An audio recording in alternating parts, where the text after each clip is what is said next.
तो दोस्तों स्वागत है आपका साइंस एंड मैथ जोन में। और मैं संतोष कुमार आज आपके लिए लेकर के आया हूँ साउंड पर ध्वनि पर आधारित 30 महत्वपूर्ण प्रश्नों का संग्रह।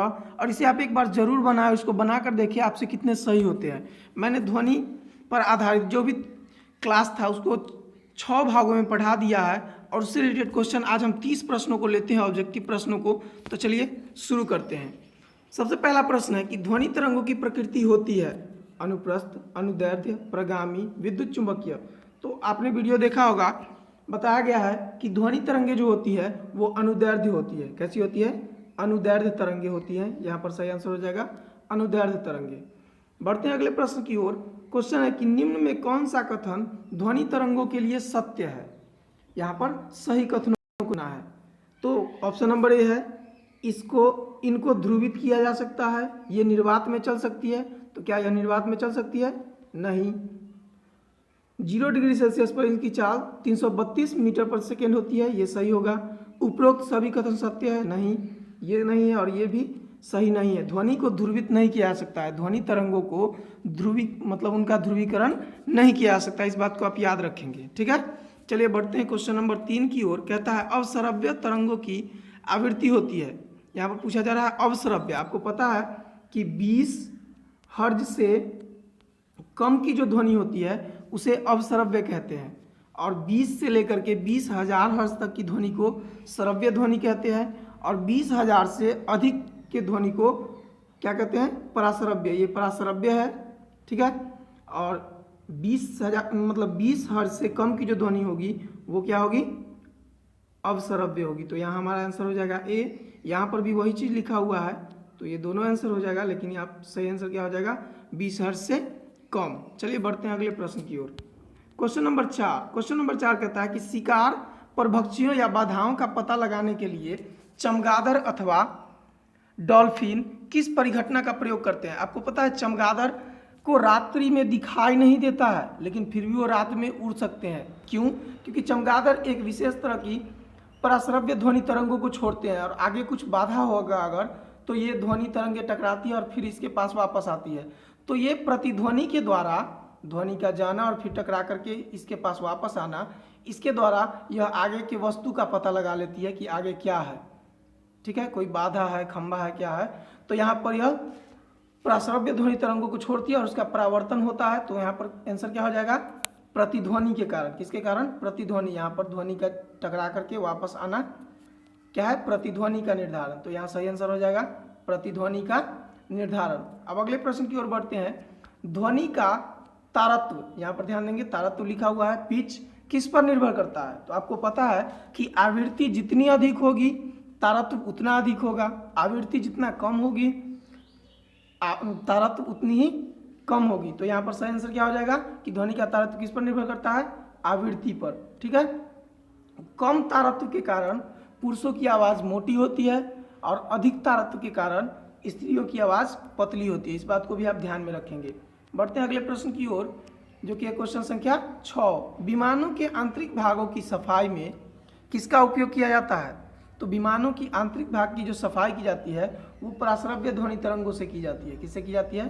पराश्रव्य ध्वनि तरंगों से। याद रखेंगे, क्लास में पढ़ाया गया आपको। चलिए अगला प्रश्न है कि 20 हर्ज से 20,000 हर्ज बारंबारता की ध्वनि निम्नलिखित में से क्या है? तो अगर 20 से कम होता तो अवश्रव्य, 20,000 से अधिक होता तो पराश्रव्य, किंतु 20 से 20,000 हर्ज के बीच की जो ध्वनि है, आवृत्ति वाली ध्वनि है, उसे क्या कहते हैं? ऑडिबल साउंड या श्रव्य ध्वनि तरंग। तो आंसर हो जाएगा हमारा डी, श्रव्य ध्वनि तरंगे। बढ़ते हैं अगले प्रश्न की ओर। प्रश्न है कि तरंग का वेग और आवृत्ति तथा तरंग दैर्ध्य में संबंध दिया जाता है। इन तीनों के बीच क्या संबंध होता है? तो तरंग का वेग जो होता है उसके बराबर होता है तरंग दैर्ध्य गुने आवृत्ति। तरंग दैर्ध्य गुने आवृत्ति मतलब v बराबर तरंग दैर्ध्य गुने आवृत्ति। ये तरंग दैर्ध्य को लेम्डा से सूचित करते हैं और आवृत्ति को n से या न्यू से भी सूचित करते हैं। आप ध्यान देंगे कि आवृत्ति को न्यू से भी सूचित किया जाता है और n से भी सूचित किया जाता है। तो v बराबर n गुने लेमडा। तो हमारा सही आंसर हो जाएगा ए। ठीक है, चलिए बढ़ते हैं अगले प्रश्न की ओर। कहता है चमगादड़ अंधेरे में उड़ सकती है क्यों? कि अंधेरे में उसे साफ दिखाई देता है, उसकी आंख का प्यूपिल बहुत बड़ा होता है, वे अति तीव्र ध्वनि तरंगे पैदा करती है जो उसका नियंत्रण करती है। कोई भी चिड़िया ऐसा कर सकती है। तो यहाँ पर सही आंसर होगा, मैंने थोड़ी ही देर पहले समझाया है कि चमगादड़ क्या करता है, चमगादड़ या डॉल्फिन प्राश्रव्य ध्वनि तरंगों को छोड़ती है। ठीक है, और उसके द्वारा उसका रास्ता जो है वो नियंत्रित होता है। तो वह अंधेरे में भी उड़ सकती है अति तीव्र ध्वनि तरंगे पैदा करके, और उसी से उसके जो आने जाने का मतलब आवागमन है वो नियंत्रित होता है। बढ़ते हैं अगले प्रश्न की ओर। प्रश्न संख्या 10। ध्वनि का वेग भिन्न भिन्न माध्यमों में होता है।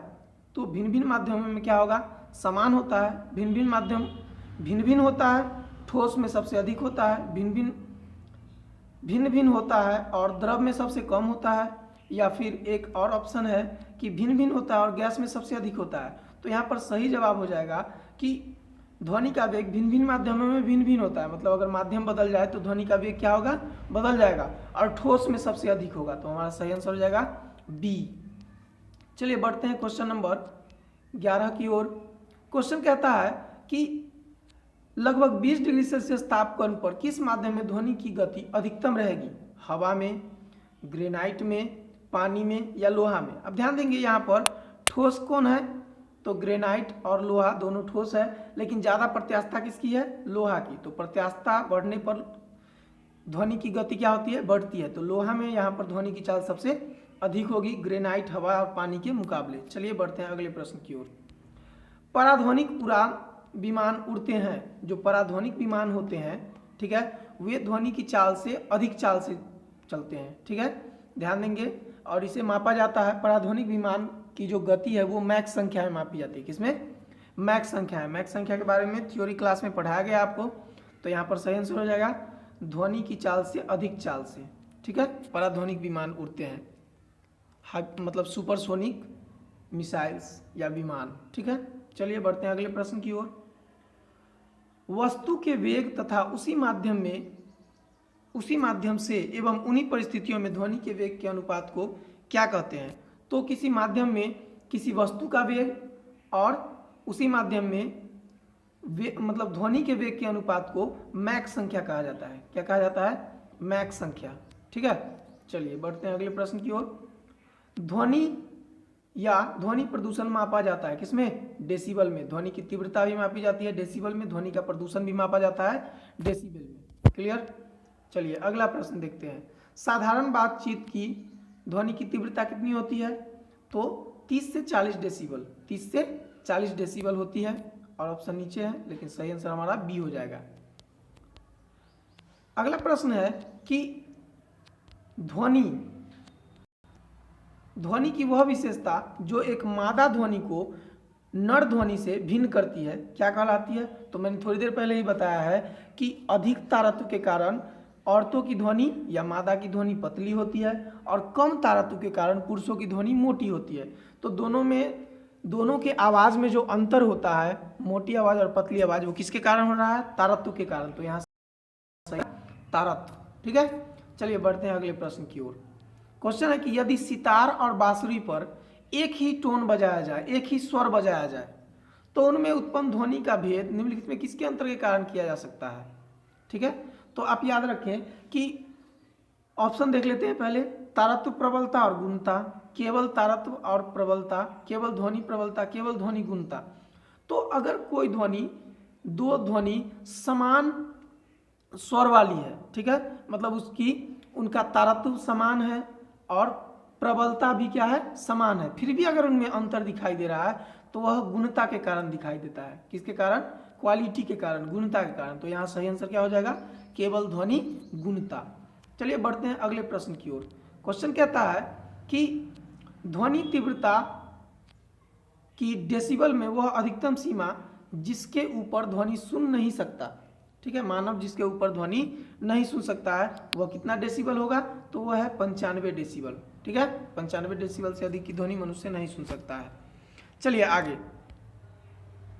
नजदीक आती रेलगाड़ी की सीटी की आवाज़ बढ़ती है, जबकि दूर जाने वाली रेल के लिए यह जो आवाज़ है वह घटती जाती है। यह किस घटना का उदाहरण है या किस प्रभाव का उदाहरण है? तो ध्यान देंगे, आपने ध्यान दिया होगा कि जब एम्बुलेंस या ट्रेन सायरन बजाते हुए आपके नज़दीक आती है तो धीरे धीरे आवाज़ बढ़ती जाती है, ठीक है, उसकी आवृत्ति बढ़ती हुई प्रतीत होती है। और जैसे जैसे वह दूर जाती है उसकी आवृत्ति घटती हुई प्रतीत होती है, या फिर हम यह कह सकते हैं कि उसकी आवाज़ कम होती हुई प्रतीत होती है, ठीक है। ऐसा क्यों होता है? तो डॉपलर प्रभाव के कारण। किस प्रभाव के कारण? डॉपलर प्रभाव के कारण। चलिए बढ़ते हैं अगले प्रश्न की ओर। प्रश्न संख्या 20। डेसिबल इकाई का प्रयोग किया जाता है क्या मापने के लिए? प्रकाश की गति के लिए? बिल्कुल नहीं। ऊष्मा की तीव्रता के लिए? बिल्कुल नहीं। ध्वनि की तीव्रता के लिए? जी हाँ, यही सही आंसर हो जाएगा। ध्वनि की तीव्रता मापने के लिए डेसिबल इकाई का उपयोग किया जाता है। चलिए अगले प्रश्न की ओर बढ़ते हैं। प्रतिध्वनि का कारण है। प्रतिध्वनि का अर्थ क्या? कि जब एक निश्चित दूरी या उससे अधिक दूरी पर ध्वनि को भेजते हैं और उससे टकराकर पुनः सुनाई देती है तो उसे हम कहते हैं प्रतिध्वनि। तो यहाँ क्या हो रहा है? ध्वनि का जाना फिर सतह से टकराकर वापस आना, ये क्या हुआ? ध्वनि का परावर्तन हुआ। ध्वनि का परावर्तन। तो प्रतिध्वनि का कारण क्या है? ध्वनि का परावर्तन, ठीक है। चलिए अगला प्रश्न है कि स्पष्ट ध्वनि सुनने के लिए, स्पष्ट प्रतिध्वनि सुनने के लिए, ठीक है, क्वेश्चन कह रहा है कि स्पष्ट प्रतिध्वनि सुनने के लिए, स्पष्ट प्रतिध्वनि सुनने के लिए परावर्तक तल व ध्वनि स्रोत के बीच न्यूनतम दूरी कितनी होनी चाहिए? तो ध्यान देंगे कि यहाँ पर ध्वनि स्रोत है, यहाँ पर ध्वनि स्रोत है और यहाँ पर कोई परावर्तक सतह है, तो कितनी दूरी होगी कि प्रतिध्वनि सुनाई देगी, मतलब आवाज़ टकरा करके फिर से सुनाई देगी? इसके लिए कम से कम दोनों के बीच की दूरी कितनी होनी चाहिए? तो दोनों के बीच की दूरी, न्यूनतम दूरी होनी चाहिए लगभग 17.2 मीटर या 17 मीटर दिया हुआ है, तो यही सही आंसर हो जाएगा, ठीक है। अगला क्वेश्चन, कौन सी प्रक्रिया प्रकाश और ध्वनि दोनों में घटित नहीं होती है?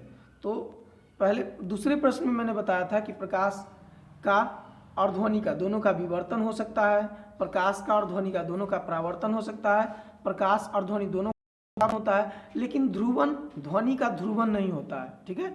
ध्वनि तरंगों को ध्रुवित नहीं किया जा सकता है, तो यहाँ सही जवाब क्या हो जाएगा? ध्रुवन।